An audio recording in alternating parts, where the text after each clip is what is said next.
किसान भाइयों राम राम। किसान भाइयों सबका इस कार्यक्रम में स्वागत है। और आज सरकार द्वारा आए दिन नया इनोवेशन करने के लिए आए दिन तहसील स्तर पे, जिला स्तर पे कई आयोजन किए जाते हैं। इस वजह से कि किसान परंपरागत जो खेती कर रहा है उससे थोड़ा कुछ अलग करके अपनी जीवन शैली में कुछ बदलाव लाए, कुछ विकास कर सके, इसी की कड़ी में आज यह कार्यक्रम फूल उत्कृष्टता केंद्र द्वारा आयोजित किया गया है। तो किसान भाइयों, मैं ग्राम सोप सवाई माधोपुर से 30 किलोमीटर तो पुनियारा साइड में है और मैं औषधि खेती करता हूँ, जड़ी बूटियों की। जड़ी बूटियों की खेती लगभग मैं आज ही 10 साल पहले ऐसे ही कोई कार्यक्रम में मीटिंग में गया था जयपुर, और वहां से 2 दिन की ट्रेनिंग लेने के बाद में मेरे विचार आया कि भाई जब तक अपन ये पुरानी परंपरा से चलते रहेंगे तो शायद ही विकास जो किसान का होना चाहिए। अभी सर ने गंगापुर का उदाहरण दिया, कई पंजाब कई जगह जो आज किसान अच्छी कंडीशन में अच्छे एक इनकम सोर्स करता है, वो अपन इस एरिया में पूर्वी राजस्थान, टोंक, माधोपुर, बूंदी के क्षेत्र में हाल फिलहाल इस तरह का नहीं है। तो मैं कुछ हट करके मैंने जो है और की फसल में लगाता हूँ। उसमें मुख्यतः सफेद मूसली है, अश्वगंधा है, अकरकरा, काल मेघ, चिरायता और किसान भाइयों अभी जो है एक चिया सीड का आपने कई नाम भी शायद सुना होगा, नहीं सुना होगा। और अभी मेरे हार्वेस्टिंग चल रही है, उसकी कटाई चल रही है। बाजार में 25,000 रुपये क्विंटल है और बीघे में 3 से 4 क्विंटल आराम से सरसों की तरह। सरसों में 1 पानी या 2 पानी लगता है, मैंने 4 पानी दिया है। बाकी सरसों जैसी होती है, दाना निकलता है सरसों से बारीक और बढ़िया पैदावार होती है।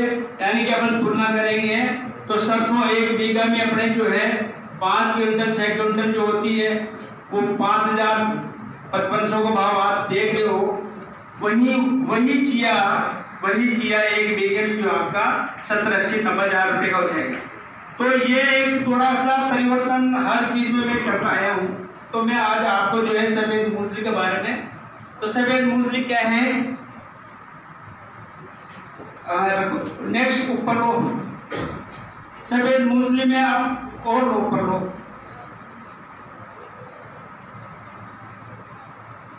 सफेद मूंगफली के बारे में लिखा है दिव्य औषधि। सफेद मूंगफली दिव्य औषधि इस वजह से है कि सफेद मूंगफली का नाम अपन बरसों से सुनते हैं। किसी जमाने में जंगल में, नदियों के किनारे पे सफेद मूंगफली उगा करती थी। वहाँ लोग पहले के ऋषि मुनि वगैरह जो अपने जो आज मेडिकल साइंस उस समय नहीं था, तो टोटल सारा अपने जीवन में जो भी करनी थी, जो भी पोषण शक्ति, ताकत, एनर्जी, जो भी पुष्टि जो करते थे पहले के जमाने में, वो सारा सफेद मूंगफली करते थे। बाकी क्या था उस जमाने में, सफेद मूंगफली खेतों में, जंगलों में काफी होती थी। बाकी आज समय परिवर्तन है, जंगल खत्म होने को जा रहे हैं, काफी हो चुके हैं, बरसात का सही सिस्टम नहीं है। तो अब बाकी थोड़ी बहुत जो सफेद मूंगफली जंगलों में थी वो आदिवासी लोगों ने निकाल करके बाजार में बेच दी। कुल मिला के सफेद मूंगफली की डिमांड बढ़ती जा रही है, बाकी पैदावार बिल्कुल नहीं है। यानी कि जो जंगल का जो उत्पादन क्षेत्र था वो बिल्कुल खत्म हो चुका है। बाकी डिमांड फैक्ट्री में सफेद मूंगफली की काफी बढ़ रही है और आए दिन बढ़ती रहेगी, ये कभी खत्म होने वाली नहीं है। तो यहाँ अगर किसान जो जागरूक किसान जो है, अगर आज की तारीख में सफेद मूंगफली खेती करके एक अच्छा मुनाफा एक बीघे में 2 से 2.5 लाख रुपए कमाने की क्षमता वो रख सकता है अगर सफेद मूंगफली कर पाओ। तो सफेद मूंगफली एक दिव्य औषधि है। इसको बोरीविलियम फाइटस, इसका जो वैज्ञानिक जो नाम होता है बोरीविलियम फाइटस होता है।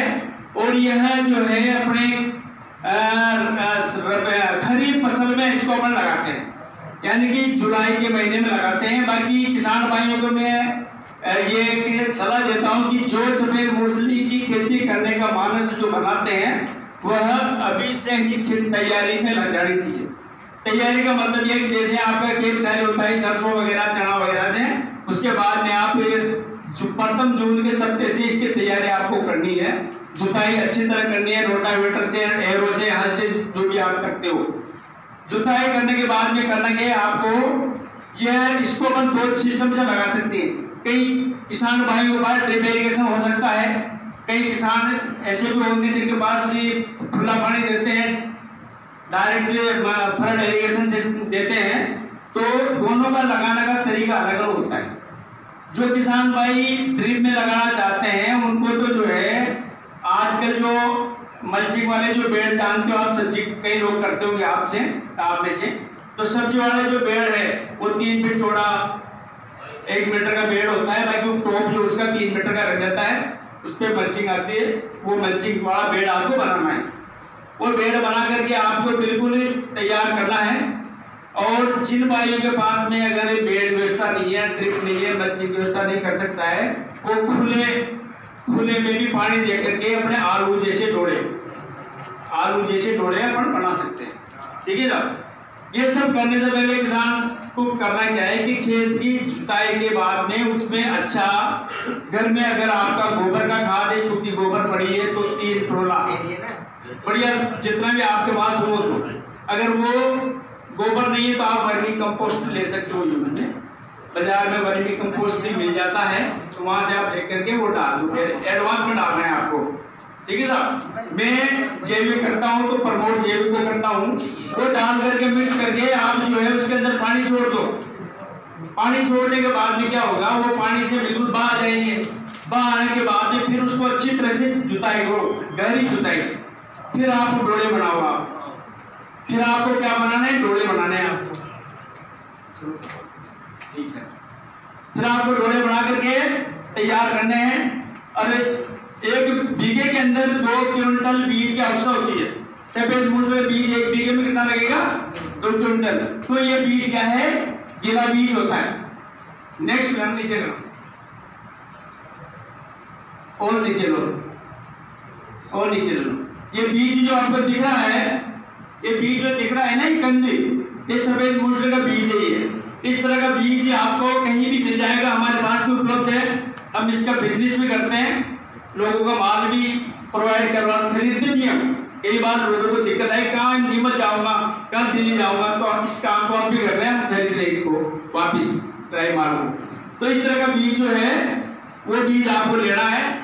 लेकर के बीज को ट्राइकोडर्मा, एक एंटी फंगस होता है जैविक में, और ट्राइकोडर्मा नहीं मिले तो आपको वो एंटी फंगस में कोई भी जो है ना, कई कंपनी के आते हैं, तो वो जो जैसे वो दिख रहा है लड़का, पानी डाल के उसमें गोल के उसको एक बार बीज को उसमें से गोल में डुबोना है। ठीक है, ये उसकी तैयारी है। तैयारी करने के बाद में क्या करेंगे, आप जो है इस बीज को आप जो है डोले के अंदर, डोले को बीच में से चीरेंगे। चीर करके वहाँ जैसे अपन उमरा पड़ेगा ना डोले के बीच में नाड़ी, उस नाड़ी में आपको लगाना है। कितनी दूरी पे लगाना है, अपने 1 मूठ के बराबर, यानी लगभग 5-6 इंच। मोटी भाषा में अपनी ये मूठ मान लो, अपन किसान है तो बाकी 5-6 इंच की दूरी पे एक कंद को अपन को लगाना है। ठीक है। लगाने से पहले एक बार और ध्यान रखना है कि अगर एंटी फंगस से आप नहीं दी हो तो बाजार में नीम की खड़ी मिलती है, नीम का बुरादा, निमोड़ी का बुरादा, या आप अपने पास निमोड़ी हो तो उसको कूटा के उसको भी आप कर सकते हो। एक बार उसी नाली में ये नीम का बुरादा भी अपन को डालना है क्योंकि उसमें कोई कीड़े मच्छर दीमक वगैरह नहीं रहे। ठीक है। तो वो थोड़ा अपन ट्रीटमेंट आप कर लेते हैं। करने के बाद में डोरी में लगाने के बाद में आपको डोरी को वापिस भूज देना है। ठीक है। इसी तरह आप ड्रिप में आप लगाना चाहते हो तो एक जो ड्रिप है ना आपका 3 फीट का चौड़ा जो है ऊपर से, उसके अंदर आप 5 लाइन आपको करनी है। सिंगल डोरे में 1 हो गई, बाकी ड्रिप में करना है 5 लाइन आपको। 5 लाइन में जो है आप वो लगाना, इसी तरह से लगाने के बाद में डांग दिया आपने। डांगने के बाद में आपने उसको पानी चलाना है। पानी चलाने के लिए ध्यान रखना है कि पानी पूरी तरह से गीला होना चाहिए। ड्रिप वाले सब जानते हैं पूरा बेड गीला होता है ड्रिप में। एक ड्रिपर की जगह आप 2 लाइन भी उसमें डाल सकते हो। ठीक है। अगर कहीं प्रेशर कम है ना तो 2 लाइन भी आप लगा सकते हो। इसमें कोई मल्चिंग की आवश्यकता होती नहीं है। क्यों? क्योंकि इसके अंदर जो है ना वो इतनी नारियल अपन इतनी सघन बोएंगे तो वो छेद असंभव वाली बात है। तो बिना मल्चिंग के आपको करना है। खाद से करने के बाद में ये जो है आपका ये लगा दिया आपने। लगाने के बाद में आपका जो है 10 से 15 दिन में लगभग 80-75% आपका जर्मिनेशन आपको दिख जाएगा, बिल्कुल हरा आपका खेत हो जाएगा। ये काम कब करना है आपको? लगभग 10 से 15 जून को तो आपको लगाना है और ये 15 जून से लेकर के 30 जून तक आपका ये दिख जाए। यानी कि मेरा कहने का मतलब ये है किसान भाइयों, बारिश आने से पहले अपना खेत हरा हो जाए। बारिश आने से पहले आपका बीज पूरा अंकुरण होना चाहिए, ठीक है साहब। बारिश आने से पहले उसमें 1 या 2 पानी आप पहले दे सकते हो। उसके बाद में कोई दिक्कत नहीं है, बढ़िया जर्मिनेशन हो गया। जर्मिनेशन के बाद में आपको जो है बारिश शुरू हो जाती है। बारिश में सबसे बड़ा ध्यान क्या रखना होता है इसके अंदर? एक तो खरपतवार बहुत ज्यादा अपने होती है सब जगह खरपतवार, तो इसके अंदर जो है दवाई का काम करती है, ठीक है साहब। तो इसके अंदर अपन जहर का स्प्रे नहीं करेंगे, ठीक है। जो जहर बाजार में मिलता है ना खरपतवार का, उसकी जगह आपको जो है खरपतवार हाथ से निकालना पड़ेगा, लेवल लगानी पड़ेगी।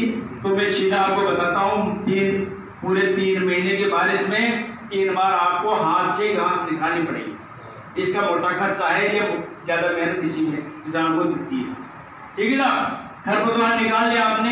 एक और समस्या हो सकती है, इसमें कोई बीमारी नहीं आती, इसमें लाट नहीं लगती, कीड़े नहीं लगते, मच्छर नहीं लगते, ये कोई दवाई की स्प्रे की नहीं है। इसमें बीमारी क्या हो सकती है? फंगस की, क्योंकि बारिश का मौसम होता है, बारिश आजकल ज़्यादा होती है और थोड़ा ज़्यादा बारिश लगातार महीना 15 दिन की जड़ लगने से क्या होगा? फंगस आ सकती है। फंगस आने में क्या होगा कि एक ऊपर कभी देखा होगा आपने मक्का में बात को, इसमें सूढ़ में एक ऊपर से लंबी सूखता जाता है ना, ऐसे से पत्ता भी सूखता दिखेगा और पेड़ा पड़ेगा, और वो जहाँ इसका अंकुरण है ना वहाँ से वो उसको खराब कर देगा, तो वो पौधा वहीं विकास करना बंद कर देगा, खराब हो जाएगा। तो इसके लिए आपको एक बार फिर स्प्रे करना है। अगर वो पीला पीला दिखे, कुछ इस तरह का दिखे ना भाई फंगस है, तो स्प्रे करना है आपको। एंटी फंगल कोई भी जैविक ले सकते हो ट्राइकोडर्मा, और नहीं तो आप अपने बाजार से जो भी मिलते हैं एंटी फंगस में, वो उसका आप स्प्रे कर सकते हो। ये ध्यान रखने की बात है, और कोई विशेष ज़्यादा तकनीकी नहीं है, और ज़्यादा फिर भी अभी समय सब थोड़ा बता रहे कि इंटरव्यू का टाइम हो चुका, तो बाकी फिर मैं आपके सामने हूँ, कभी भी नजदीक का हूँ, कोई भी समस्या हो तो पूछ सकते हैं। बीज का हाँ, बीज की बात कर रहे हैं। बीज जो है ये बीज आपको 250 से 300 रुपये किलो बीज मिलता है इसका, ठीक है ना। वो हम अभी बुकिंग चालू हमने कर दी, क्योंकि इसका बीज कोई गोदाम का माल तो नहीं, स्टॉक का माल तो बोरी पर आए, ये माल को खेत में अभी खेत में रखना पड़ता है। गन्ना वाला बीज है, आलू वाला बीज है, मतलब ठीक है। तो वो पहले से बुकिंग होता है कि भाई किसको 1 क्विंटल चाहिए, वो हिसाब से वो अपन करते हैं। तो आप 300 रुपये किलो, 250 से 300, अगर बाजार भाव कम ज़्यादा होते हैं, क्योंकि अभी सूखी थोक भाव मूंगफली का 1500 रुपये किलो है। थोक भाव मूंगफली जो होते हैं किसान की, वो ओरिजिनल, वो नंबर 1 क्वालिटी के 1500 रुपये किलो हम खरीदते भी है, बेचते भी है। तो वो उस हिसाब से आगे बात करते हैं। सूखने के बाद में जो है ये इसका जितना माल पैदा होता ना, 1 बीघे में मैं सीधी गणित बताता हूँ आपको फटाफट, कि भाई 1 बीघे में जितना बीज आपने इसमें डाला है ना जमीन में, उससे 5 से 10 गुना अपन को रिटर्न मिलता है पैदा, 5 से 10 गुना। कोई लक्षण वाली कहा नहीं है, एक कड़ी लगाएंगे, एक कैसा बढ़ जाएगा अपन को, तो उसमें भी 5 से 10 गुना अपन को पैदा अपन को मिलेगा। नीचे लेना, नीचे ले लो, और ले लो, नीचे और नीचे ले लो आराम। ये सब तैयार हो जाएगा माल। ये इसमें मैंने वो दिखा रखा है कितना खर्चा है, ठीक है। और इसमें दिखा रखा है, आप इसको चाहो नोट कर सकते हो, पूरा मैंने इसमें दिखा रखा है, मैंने खुद ने बनाया हुआ है। ये कितना खर्चा होता है, कितनी इनकम होती है। शुद्ध इनकम में एक जो है ना 1 से 2,75,000 रुपये की पूरा बढ़िया मेंटेन खर्चा निकालने के बाद में ये होती है। तो ये थोड़ा खर्चा मैं आपको दिखाता हूँ कि 10,000 रुपये अपन जमीन की तैयारी में खर्च करते हैं, और खाद नीम की खड़ी वगैरह में जितने भी खाद लगे आपको 25,000 रुपये का खर्चा आता है। ये 1 एकड़ का है, अपने बीघे से बाहर निकल रहे, क्योंकि मेरा सब ऑल इंडिया में एकड़ चलता है, तो ये एकड़ से काम में एकड़ का खर्चा है पूरा। और गंजी यानी कि 250 रुपये किलो में 400 किलो लगता है एकड़ में, तो वो 1 लाख रुपये का होता है। खरपतवार निकालने में 20,000 का खर्चा आता है, ठीक है साहब। अरे तो टोटल खर्चा 1,85,000 का 1 एकड़ का आता है। एकड़ अपने जो है ना 1.60 यानी कि पूर्ण बीघे का 1 एकड़ होता है अपने यहाँ माधोपुर रोड पे। तो ये खर्चा है इसमें। आगे बढ़ो, इनकम क्या होगी नीचे मैंने दिखा रखा है। सूखे कंद यानी कि जो है 500 किलो मिलेगा अपने को, 5 क्विंटल पैदा हो जाएगा एकड़ में, ठीक है ना। तो उसका लगभग 4 लाख रुपए के होते हैं। और तो ये कुल आय आपको 1 एकड़ से 4,60,000 की है। टोटल खर्चा 1,85,000 का है। टोटल इनकम आपकी 2,75,000 की 1 एकड़ से आराम से मिलती है किसान। तो ये आपका नीचे तो ये आपका टोटल जो है सफेद मूंगफली का ये है। ये हमारे इसमें नंबर भी है। ये हमारा फर्म का नाम है गुरु कृपा हर्बल एग्रो, जिससे हम लोगों से खरीदते भी वापिस। पैदा होने के बाद में आपको दिल्ली बम्बई नहीं जाना पड़ेगा। एक फोन पे आपके घर से माल उठा लूंगा, जितना भी पैदा हो, कोई भी जड़ी बूटी हो, ठीक है ना। और ये मेरा गुरु कृपा हर्बल फार्म है, ग्राम सोप जिला टोप वो सब दिखा है। मेरा फोन नंबर ये इस पे है, मैं पंपलेट भी दे दूंगा आपको। तो सभी को बहुत बहुत धन्यवाद, नमस्कार, जय हिंद।